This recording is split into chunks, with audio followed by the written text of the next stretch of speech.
Kunjungi channel kami, jangan lupa komen, like, share, and subscribe.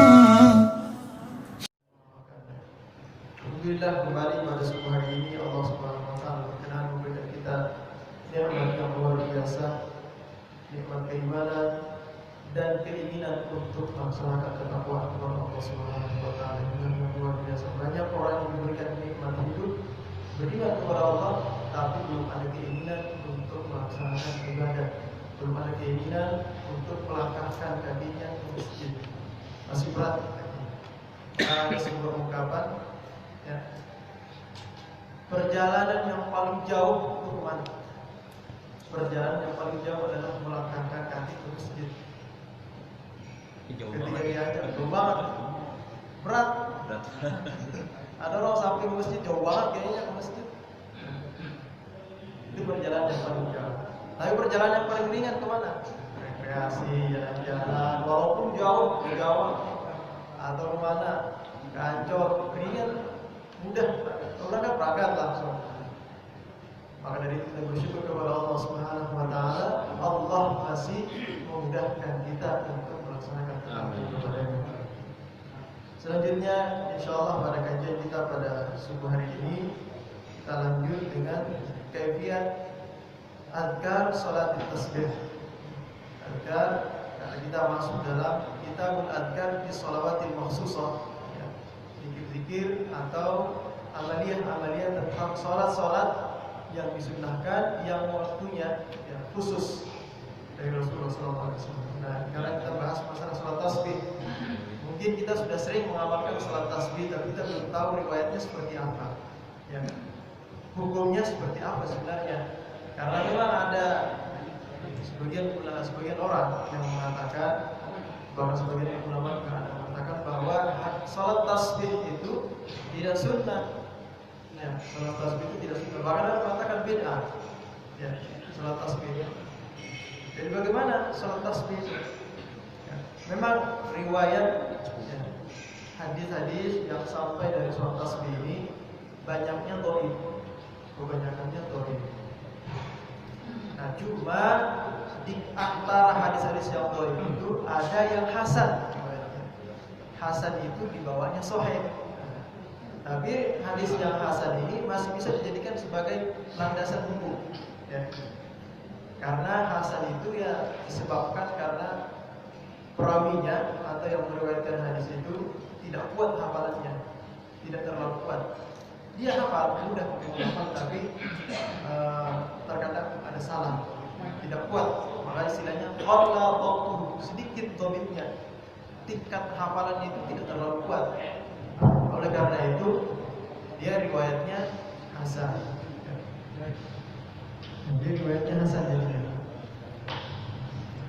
Nah, hadis yang hasan ini dalam metode penelitian hadis, ya, kalau ada hadis yang hasan kemudian diperkuat dengan hadis-hadis yang lain. Jadi ada hadis hasan satu, ada lagi hadis hasan yang lain, kemudian diperkuat, ada beberapa banyak jalur riwayat-riwayat yang dhaif. Nah, inilah yang mengangkat hadis tersebut hingga naik menjadi sahih riwayat. Sahih riwayat itu sahih karena dibantu oleh dalil-dalil yang lain. Dibantu oleh argumen atau hadis-hadis yang lain. Akhirnya dia naik menjadi sahih riwayat. Dia bisa dijadikan hujjah, bisa dijadikan dalil. Nah, itulah yang dipakai dalam mazhab kita, mazhab Syafi'i, sunnah hukumnya.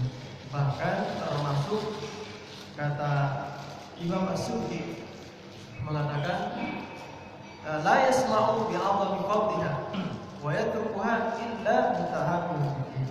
Tidaklah mendengarkan, ya, keutamaan salat tasbih ini kemudian dia meninggalkannya kecuali orang-orang yang menganggap enteng dengan agama. Ya, sunnah doang, biasa itu mah, cuma sunnah.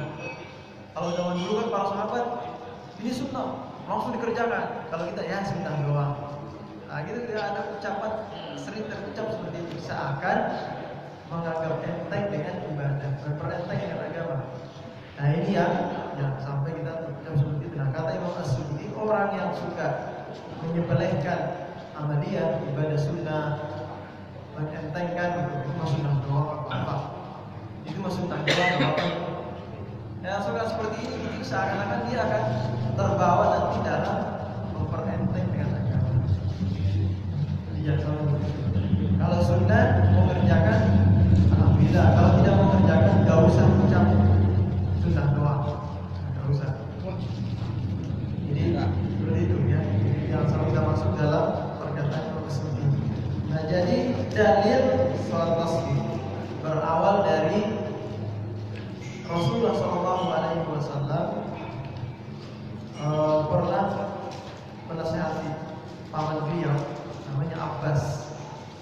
Abbas ini paman Rasulullah SAW. Ada seorang anaknya Abbas namanya Abdullah, sering dipanggil Ibnu Abbas, anaknya Abbas, Abdullah bin Abbas. Abdullah ini banyak sahabat yang namanya Abdullah. Ada Abdullah bin Abbas, ada Abdullah bin Umar, ada Abdullah bin Mas'ud. Makanya disingkat-singkat semuanya. Ibnu Mas'ud, Ibnu Abbas, Ibnu Umar. Disingkat-singkat semuanya itu biar gampang. Soalnya kalau nyebutin Abdullah siapa? Abdullah bin Mas'ud, Abdullah bin Umar, Abdullah bin Abbas. Ada lagi Abdullah yang lain. Jadi ringkas seperti itu. Yang ini Abdullah bin Abbas punya riwayat dari ayah beliau. Nah, jadi dalam riwayat tersebut disebutkan oleh Imam Tirmidzi dan Imam Ibnu Majah dari Abi Rafi' radhiyallahu ta'ala. Ada juga yang berjalurnya dari Ibnu Abbas, Abdullah bin Abbas ya. Qala Rasulullah sallallahu alaihi wasallam li Abbas. Jadi Rasulullah pernah berkata kepada Sayyidina Abbas, mau ngasih amalan kepada paman beliau. Apa kata Rasulullah? Ya ammi, wahai pamanku, ala asibuka, ala ahbuka, ala anfa'uka, maukah kamu, kata Rasulullah, wahai pamanku, maukah engkau aku kasih amalan yang sangat bermanfaat buat engkau? Mau dikasih amalan enggak? Amalannya bagus banget. Ini Rasulullah nawarin buat paman beliau. Kata paman beliau, Sayyidina Abbas ini berkata, bala ya Rasulullah, dia mau dikasih amalan walaupun nggak minta tapi dikasih. Nah, ini luar biasa ya. Mau banget kata Sayyidina Abbas. Qala ya ammi, wahai pamanku, sholli 4 rakaat. Salatlah engkau 4 rakaat. Jadi laksanakan salat 4 rakaat. Taqra'u fi kulli rakaatin bi Fatihatil kitab wa surah. Setiap rakaat baca surah Al-Fatihah, kemudian baca surah. Nah, setiap selesai membaca surah, Faidah qadaital qira'ah faqul, baca. Setelah kau selesai baca surah, baca nih, Allahu Akbar, walhamdulillah, wa subhanallah. Di riwayat lain, subhanallah, walhamdulillah, wa la ilaha illallah, wallahu akbar. Berapa kali? Kata beliau, 15 marrah, 15 kali. Di hadis baca surah Al-Fatihah, baca 15 kali, subhanallah, walhamdulillah, wa la ilaha illallah, wallahu akbar. 15 ya. Qabla an tarka, sebelum kamu ruku, kata Rasulullah. Summa raka, kemudian kamu ruku. Faqulha 10, kemudian baca lagi 10. Nah, di dalam ruku baca lagi 10, udah berapa nih? 25 ya. Summa rufa ra'saka faqulha 10, kemudian bangkit dari ruku, tidak, baca lagi 10, udah berapa? 35 ya. Summa sujud faqulha 10, kemudian sujud, baca lagi 10. Nah, udah 45 nih. Summa rufa ra'saka faqulha 10, kemudian bangkit dari sujud, duduk antara dua sujud, baca lagi. Summa sujud as-tsaniyah, kemudian sujud yang kedua, baca lagi 10 kali. Nah, sujud kedua 10 kali. Udah berapa tuh? 65 ya. Summa fara'saka faqulha 10, kemudian bangkit dari sujud kedua, baca lagi 10 sebelum naik ke atas. Berarti namanya duduk istirahat. Nah, kan ada duduk istirahat itu. Jadi bangkit dari sujud kedua, duduk istirahat, kemudian bangkit ke atas. Ada memang yang orang yang nggak duduk istirahat langsung ke atas. Yang sunnah itu ada istirahat. Praktekin. Istirahat seperti apa misalnya nih? Praktekin. Praktekin biar tahu. Tahu. Jadi kita bangkit dari sujud ya. Awal mana min awal ya. Takbiratul ihram ya. Dari awal tadi baca tasbih ya. Jadi yang pertama kita bertakbir ya, baca suratul Fatihah, kemudian surah apa saja. Setelah itu kita baca tasbih. Subhanallah walhamdulillah wala ilaha illallah wallahu akbar 15 kali. 15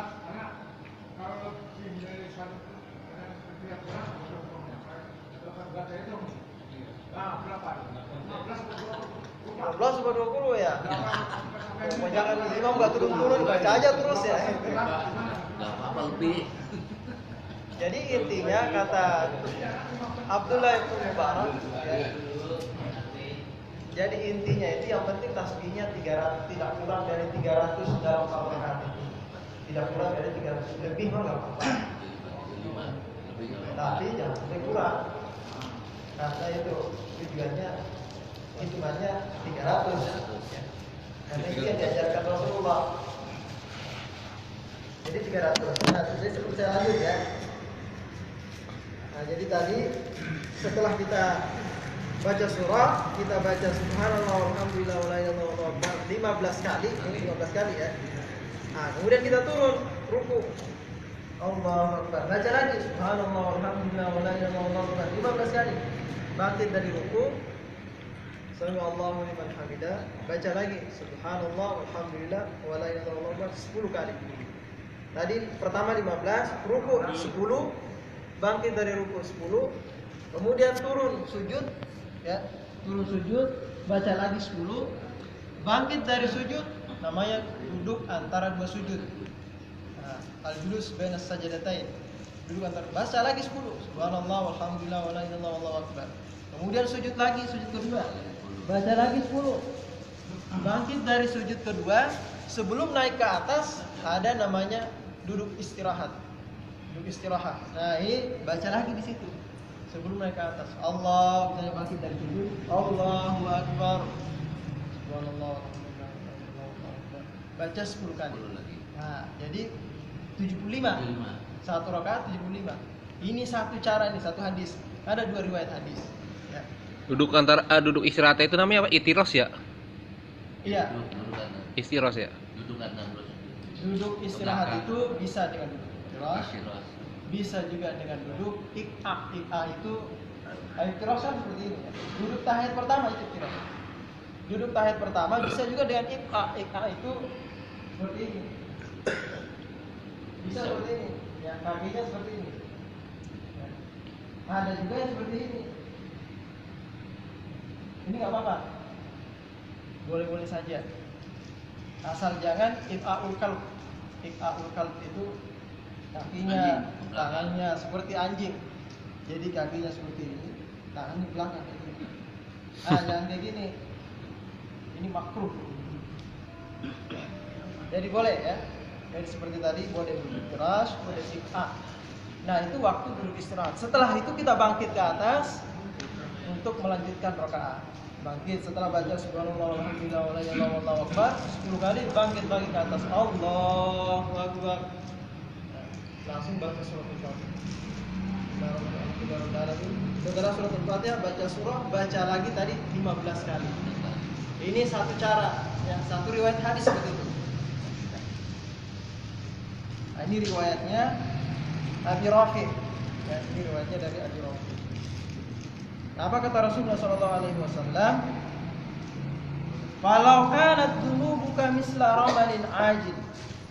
Andai kata dosa kamu itu seperti tumpukan pasir, sebanyak tumpukan pasir. Pasir aja nih kita taruh dalam karung, ada yang sanggup hitungin kan? Gak ada yang sanggup hitungin. Apalagi seperti itu gunung tumpukan pasir. Berapa tuh hitungannya? Gak ada yang sanggup hitungin. Nah, kata Rasulullah, andai kata wahai pamanku, andai kata dosa kamu seperti tumpukan pasir, ya, ghafarallahu ta'ala laka, niscaya Allah akan ampuni dosamu. Qala ya Rasulullah, kata paman Rasulullah, ya, kata Sayyidina Abbas, apa kata beliau? Ya Rasulullah, may yastati ayyakulaha fi yawmin. Siapa yang sanggup gitu ya Rasulullah? Tiap hari salat tasbih tiap hari, siapa yang sanggup? Salat tasbih itu paling tidak 15 menit. Ada yang 20 menit. Rata-rata yang cepat itu 15 menit. Memang lama memang. Ya, 15 menit. Apalagi yang lagi apa? Pilek ya. Lama sujudnya. Lebih berat kepalanya. Tapi nggak apa-apa. Demi meraih kemuliaan amal janji dari yang disampaikan oleh Rasulullah, ya itu mah ringan-ringan saja. Ya. Andai kata kita disuruh pusing kepala, kita disuruh kamu sujud 5 menit sujud, saya kasih duit kamu 10 juta, mau aja tuh kita. 10 juta itu dibandingkan pahala yang dijanjikan dari Rasulullah itu lebih bermanfaat, lebih mulia dibandingkan 10 juta. Ya. Praktekin aja besok malam Jumat sekalian.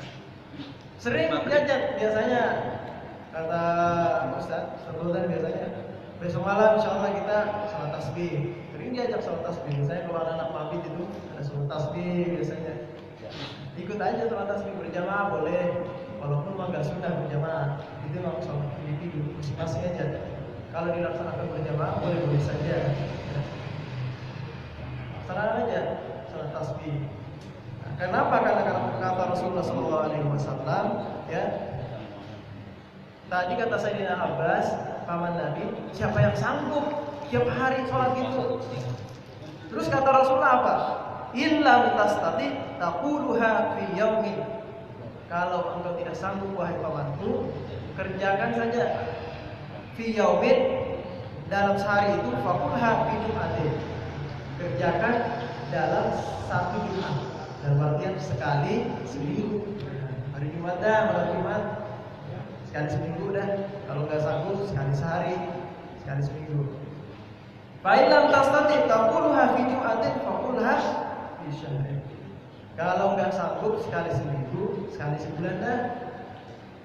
Ini biasanya kalau seperti itu tuh berarti besar nih pahalanya nih. Sampai Rasulullah kalau nggak sanggup sehari, sekali seminggu barangnya. Sekali seminggu aja. Kalau nggak sanggup juga sekali seminggu, sekali sebulan dah.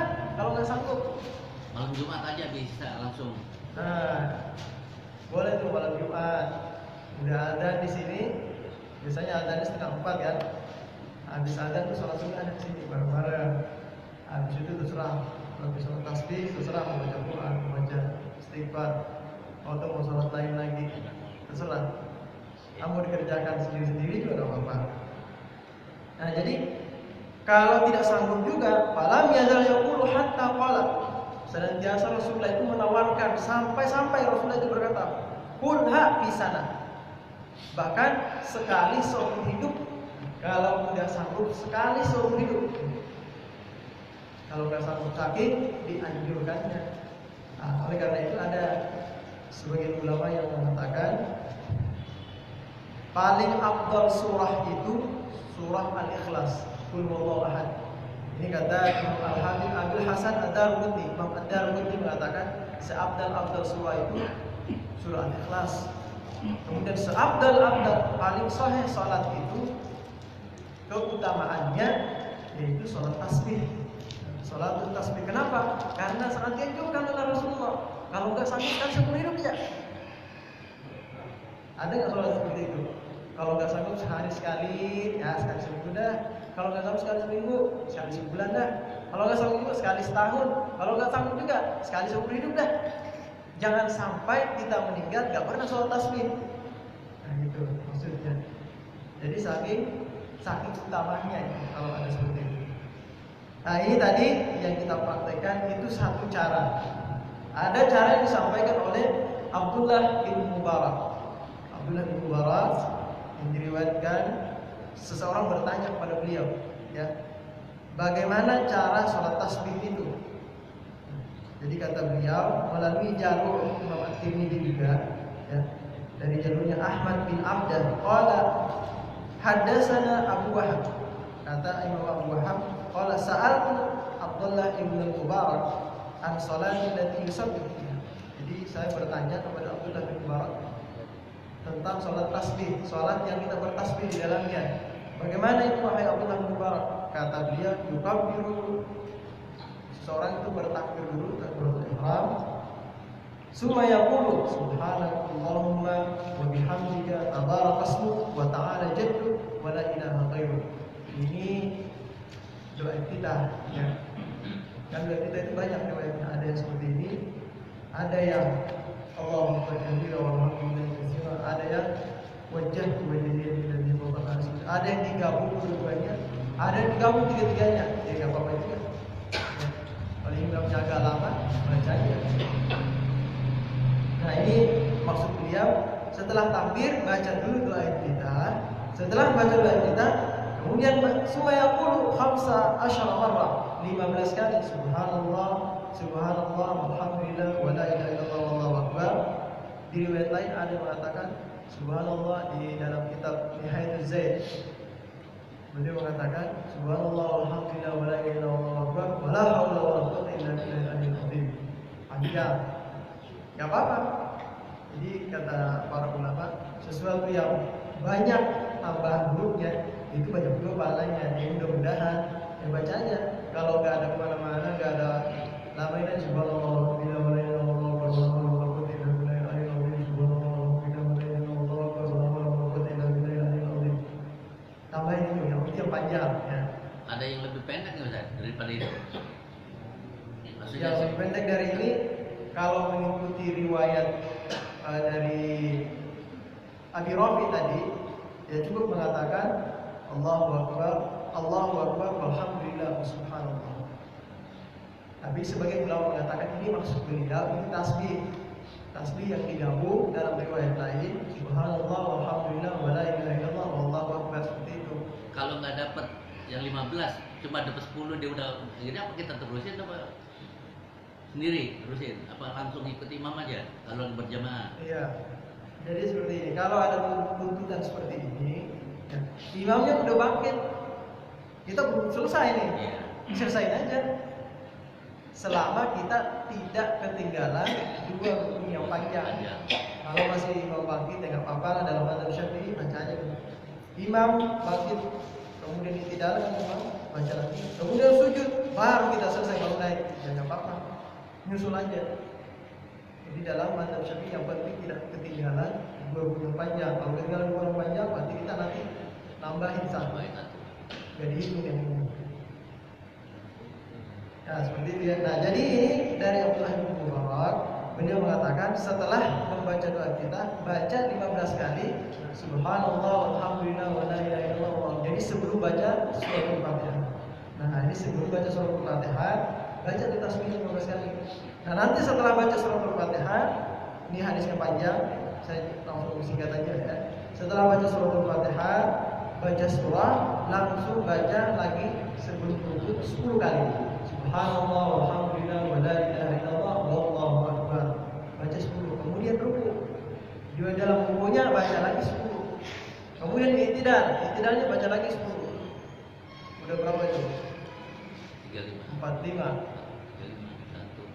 Kan sebelum surat Al-Fatihah 15. Setelah surat Al-Fatihah 10. 25. Rukuk 10. 35. Bangkit dari rukuk baca 45. Ya. Kemudian turun sujud. Nah, sujud pertama 55, 10 kan?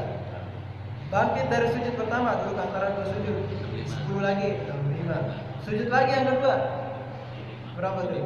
5. Udah pas kan? Nah, setelah sujud kedua, bangkit dari sujud kedua tidak perlu lagi duduk istirahat seperti tadi. Duduk istirahat yang membaca tasbih ya. Duduk istirahat cuma sekedar lewat saja. Jadi kan duduk istirahat yang dipraktekkan itu Istirahat. bangkit dari sujud ya. Allahu Akbar. Ya, nggak baca itu kan? Dan seperti kan yang praktek sholat urutannya ya. Kepala dulu yang dilepas, ya. Baru tangan. Kalau misalnya kita mau bangkit lagi ke atas, nah, tangan tadi. Nah di sini ada dua nih praktek. Ada yang seperti ini, ada yang seperti ini. Nah, saudara-saudara kita yang dari Salafi itu kayak gini dia. Katanya gini yang sunnah katanya. Padahal dalam hadis itu tidak ada seperti ini. Yang ada menumpukan tangannya seperti orang yang membuat adonan. adonan roti. Orang Arab itu kalau buat adonan roti kadang kayak gini kan keras tuh rotinya, kadang kayak gini, ya kadang kayak gini, ya gimana aja. Yang intinya bertumpu dengan tangan agar nggak jatuh. Bertumpu dengan tangan. Ya, dari ulama-ulama terdahulu seperti ini. Baru akhir-akhir ini ada yang menerjemahkan kitab karangannya Syekh Albani, Sifatus Sholatin Nabi, diterjemahkan oleh beliau. Dalam menerjemahkan hadisnya itu beliau menjelaskan seperti ini, padahal hadisnya tidak menyebutkan seperti ini. Ya. Dalam hadisnya itu cuma menyebutkan kal ajin, seperti orang yang membuat adonan. Membuat adonannya bisa seperti ini, bisa seperti ini. Yang jelas dari ulama-ulama terdahulu tidak ada yang menyebutkan seperti ini. Baru sekarang aja muncul, akhirnya viral. Jamaah harus kayak gini nih, iya bagus. Gagah. Dikit lagi Ustaz. Duduk antara dua sujud, kakinya itu yang sujud pertama dua rakaat pertama, sujudnya kakinya dilipat apa lurus ke belakang, dilipat belakang apa di seperti sujud akhir. Sujud, kalau dalam keadaan sujud ada 7 anggota yang harus rapat. Belakang kakinya. Iya, kayak gini kan? Nah, kakinya gini kan dilipat. Ya yang Bukan kayak gini kan? Waktu sujud kayak gini. Nah, ini sujud kayak gini nggak salah sujudnya. Oh sujud, sujud kayak gini kakinya. Atau kayak gini. Ini nggak salah nih, harus dilipat ya. Karena 7 anggota itu harus rapat. 1 dahi, 3 gimana?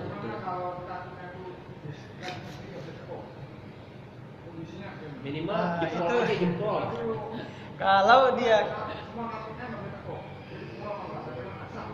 Kalau dia sakit, Nah. habis keseleong nih misalnya. Jadi kalau keseleong nggak apa-apa, itu udzur namanya. Darurat. Udzur namanya. Jadi karena dia udzur, kata dokter ini jangan dilipat-lipat ya. Ini kalau dilipat nanti susah lagi, kata tukang urut, susah lagi nanti ininya, lurusinnya, bengkok dulu nanti kan kamu. Jadi nggak apa-apa kalau memang udzur.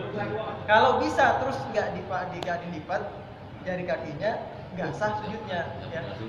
Karena ini namanya syarat sujud itu harus rapat 7 anggota. Mana yang 7 itu? Dahi 1, 2 telapak tangan, berapa nih? 3. 2 lutut, udah berapa nih? 5. Nah, Dan 2 batin, 2 bagian dalam jari-jari kaki. Nah, dalam mazhab Syafi'i, walaupun 1 jari kaki, misalnya, selamat nih belakangnya, jari-jarinya nggak bisa semua kayak gini, 1 doang ibu jari kayak gini. jempol doang, jempol. Jempol doang kayak gini, itu udah sah dalam mazhab Syafi'i. Karena kaki yang orang sama ada yang panjang jarinya, ada yang pendek, jadi cuma Iya. jarinya. Jadi jari-jarinya ada yang panjang, ada yang pendek, akhirnya jari tengah doang yang kayak gini. Yang lainnya ke belakang semua. Ya nggak apa-apa. Dalam mazhab Syafi'i sah-sah saja seperti itu. Yang penting ada yang rapat. Hidung sunnah. Bukan hidung ini yang jidat. Jidat yang wajib nih, nempel. Ah ini nggak boleh menghalang nih. Yang pakai peci nih nggak boleh kayak gini pecinya. Akhirnya dia sujudnya di mana? Sujudnya di peci dia. Dahinya enggak. Ah ini nggak sah sujudnya. Dibuka pakai pecinya. Walaupun sedikit nggak apa-apa tadi. Walaupun sedikit nggak apa-apa. Tapi kalau nggak ada yang kena ke bawah, kehalang peci, nggak sah ada sujudnya. Tapi kan kalau nggak dahi dan hidung, akhirnya kayak seperti kayak gitu. Ya. Begitu jidatnya aja ditempelin. Kalau hidungnya terlalu maju, Iya, hidungnya kan gini jadinya. Mau nggak mau, iya hidungnya kena juga. Kalau hidungnya terlalu pesek kayak gini ya.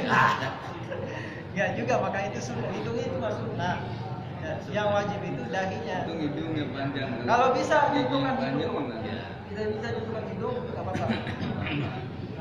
Jadi hidung tetap saja. Ya. Nah, khawatir kan kalau hidungnya nggak nempel, ke belakang nengoknya kan, ke bawah belakang ke belakang gitu, mungkin. Sujud, lihatnya kemana? Ke belakang lihatnya gue. Nah, ini orang main-main sholatnya. Kalau dia bertujuan main-main, batal sholatnya. Jadi sholat itu segala pekerjaan, gerak-gerik kita dalam sholat. Kalau tujuannya main-main, batal sholatnya. Jangankan itu, dirikan mata itu. Kalau tujuannya main-main, batal sholatnya. Saya lagi sholat, ada orang lewat di depan, kita kedip-kedip matanya. Tujuannya apa? Candain dia, batal sholatnya. Jadi nggak boleh main-main dalam sholat. Ya. Nah, jadi seperti tadi ya. Bukan garuk-garuk itu mana Ustaz? Kalau menggaruk ya, ada caranya. Jadi kalau menggaruk itu, kalau seperti ini menggerakkan persendian yang besar. Ini bisa membatalkan. Kalau lebih dari 3 kali. Tapi kalau garuknya seperti ini, jarinya doang yang gerak, ini nggak apa-apa. Tidak termasuk gerak yang banyak. Maka ulama menganjurkan, sebagai guru-guru kita juga sering menyampaikan ya, kalau menggaruk, ya misalnya kepalanya gatal nih kepalanya, nah, sampai rapatkan tangannya, garuk dari situ. Jangan gini, 1, 2, 3, batal. Karena akan digarukin. Ya.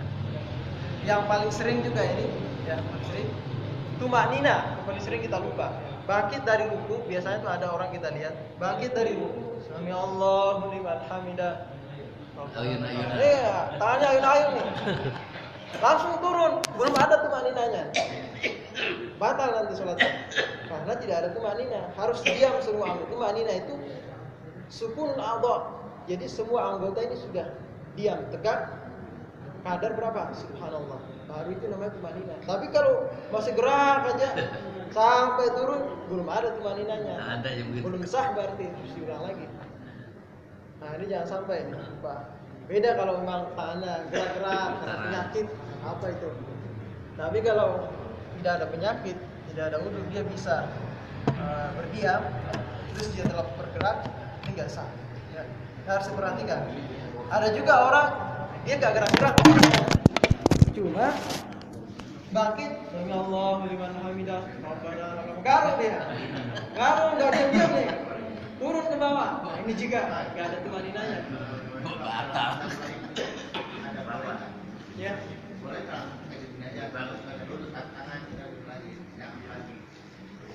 Setelah oh tidak. Kita langsung lagi. Iya. Tangannya. Ya, dalam fikih itu istilahnya setelah kita bangkit dari ruku kembali seperti keadaan semula. Semula itu keadaan semula ada yang seperti ini. Maka dianjurkan dan Imam Al-Ghazali Allah liman hamidah Rabbana balik lagi kayak gini. Ya nggak apa-apa. Intinya yang penting anggota itu bisa tenang. Menurut Imam Al-Ghazali seperti ini lebih tenang daripada mengulurkan. Sebagian ulama yang ini lebih afdal karena ini yang banyak dipakai orang. Nah, tapi intinya boleh lebih banyak. Tumanina banyak dalam ruku, ya, tidak sujud, kemudian duduk antara 2 sujud, sujud lagi, ada berapa itu? 1, 2, 3, 4, 5. Jadi jangan sampai di sepelekan ya. Karena ini masalah sah atau tidaknya sholat. Kalau nggak ada tumanina, belum sah berarti. Misalnya tidak, dia belum tumanina itidalnya, langsung sujud, maka dia dituntut untuk mengulang itidalnya. Ingat dia, tadi saya belum itidal, balik lagi itidal. Nggak apa-apa. Kalau dia sholat sendiri ya, atau dia jadi imam. Kalau jadi makmum, udah ikutin imam, berarti kamu nanti nambah rakaatnya. Ini malah pembahasan sholat. Ya jadi seperti itu ya. Sebenarnya ini kita sudah kaji dulu waktu membahas buku Kaifatus Shalli itu ya. Nah ini kita mengingatkan kembali ya. Gak apa-apa ini takdir baik dan zikr atau karena saling mengingatkan itu. Oh iya ya, ingat lagi sampai lupa. Nah jadi tadi kembali lagi salat tasbihnya itu ya, ada 2 cara. Ada yang setelah surah Al-Fatihah, setelah baca surah, ada juga yang sebelum baca surah sudah baca tasbih. Nah, Nah, kalau tadi setelah suratul Fatihah, setelah baca surah, baru baca ini tasbih 12 kali, berarti dia nanti duduk istirahatnya baca lagi 10 biar cukup 75. Nah, kalau dia baca tasbihnya sebelum baca suratul Fatihah dan setelah suratul Fatihah baca lagi tasbih, berarti istirahatnya enggak perlu lagi. Nah, nanti pas tahiyat terakhir, ya, pas tahiyat terakhir langsung baca tahiyat aja lagi. Yang kedua tadi, yang banyak dipakai yang kedua tadi.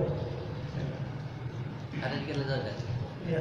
Kalau imam takbiratul ihram, jamaah bagaimana harusnya? Apa ikut setelah imam? Apa di antara takbiratul ihram ada jaraknya enggak? Apa bareng ngurusin? Apa bareng nggak bareng kan belakang sedikit? Allahu Akbar, baru begini bagaimana? Pasbar langsung. Antara imam Jadi, dengan makmum.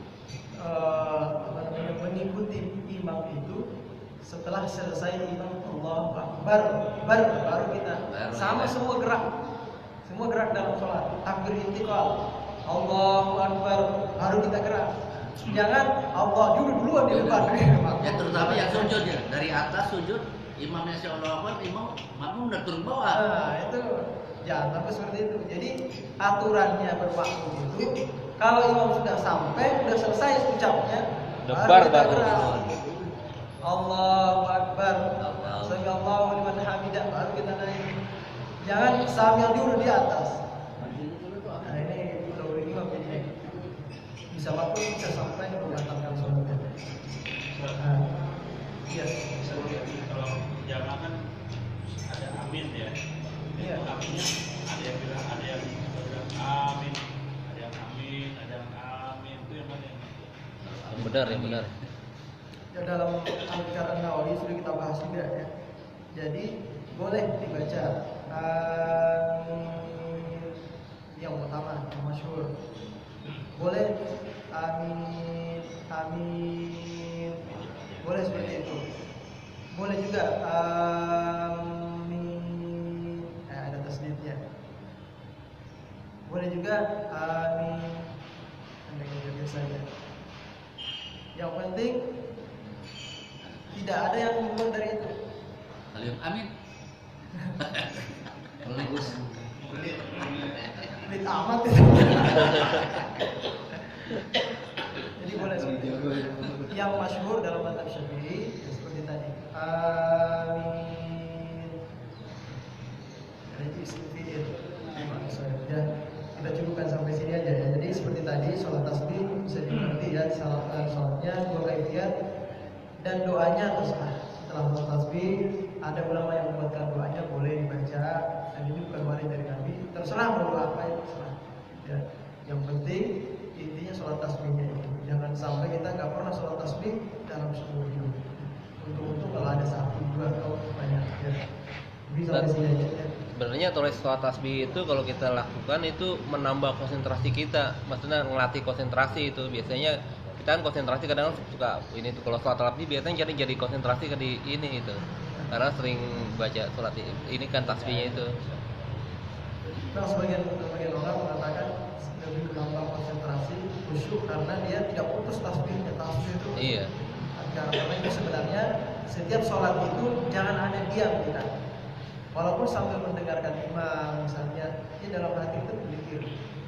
Jangan sampai diam doang. Misalnya kita sujud nih, sujud udah selesai kita 3 kali, imam masih aja sujud. Jangan diam, baca aja tasbih doa. Jangan diam karena itu nanti kalau kita diam, pikiran kita nanti kemana-mana. Jadi jangan sampai diam dalam sholat itu. Diisi. Ya terakhir. tasbih kan 4 rakaat tadi Ustaz ya. Iya. Itu 2 salam atau 1 salam? Boleh langsung 4, boleh langsung 2. Kalau malam dianjurkan 2, kalau siang 4. Kerjaan. Ya mungkin seperti itu. Insya Allah kita sambung lagi minggu depan ya. Kita baca surat Al-Fatihah. Mudah-mudahan apa yang kita kaji pada hari ini kita diberikan keringanan oleh Allah Subhanahu Wa Taala untuk mengamalkannya. Ya untuk kalau bisa seminggu sekali lah. Mudah-mudahan ada manfaatnya. Ala hadhihi wa qul Al-Fatihah.